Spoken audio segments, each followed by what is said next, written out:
After David had finished talking with Saul, Jonathan became one in spirit with David, and he loved him as himself.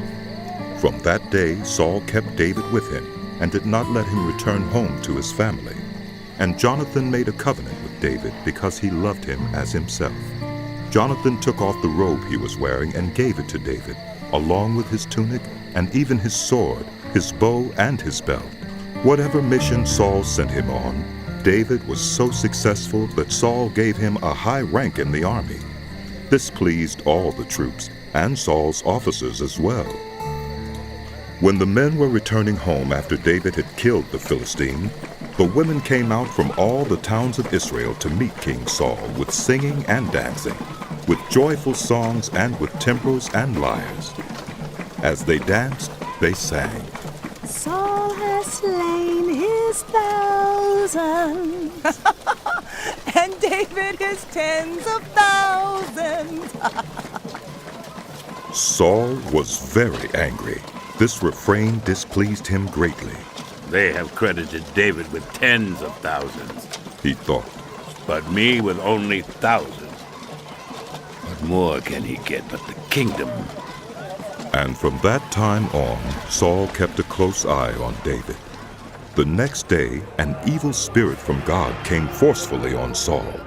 He was prophesying in his house while David was playing the lyre, as he usually did. Saul had a spear in his hand, and he hurled it, saying to himself, I'll pin David to the wall. But David eluded him twice. Saul was afraid of David because the Lord was with David, but had departed from Saul. So he sent David away from him and gave him command over 1,000 men, and David led the troops in their campaigns. In everything he did, he had great success because the Lord was with him. When Saul saw how successful he was afraid of him. But all Israel and Judah loved David because he led them in their campaigns. Saul said to David, Here is my older daughter Merab. I will give her to you in marriage. Only serve me bravely and fight the battles of the Lord. For Saul said to himself, I will not raise a hand against him. Let the Philistines do that. But David said to Saul, Who am I and what is my family or my clan in Israel, that I should become the king's son-in-law? So when the time came for Merab, Saul's daughter, to be given to David, she was given in marriage to Adriel of Meholah. Now Saul's daughter Michal was in love with David, and when they told Saul about it, he was pleased. I will give her to him, He thought, so that she may be a snare to him, and so that the hand of the Philistines may be against him. So Saul said to David, Now you have a second opportunity to become my son-in-law.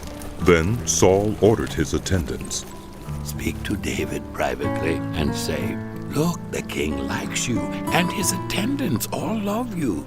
Now become his son-in-law. They repeated these words to David, but David said, Do you think it is a small matter to become the king's son-in-law? I'm only a poor man and little known. When Saul's servants told him what David had said, Saul replied, Say to David, the king wants no other price for the bride than 100 Philistine foreskins to take revenge on his enemies. Saul's plan was to have David fall by the hands of the Philistines. When the attendants told David these things, he was pleased to become the king's son-in-law. So before the allotted time elapsed, David took his men with him and went out and killed 200 Philistines and brought back their foreskins. They counted out the full number to the king so that David might become the king's son-in-law.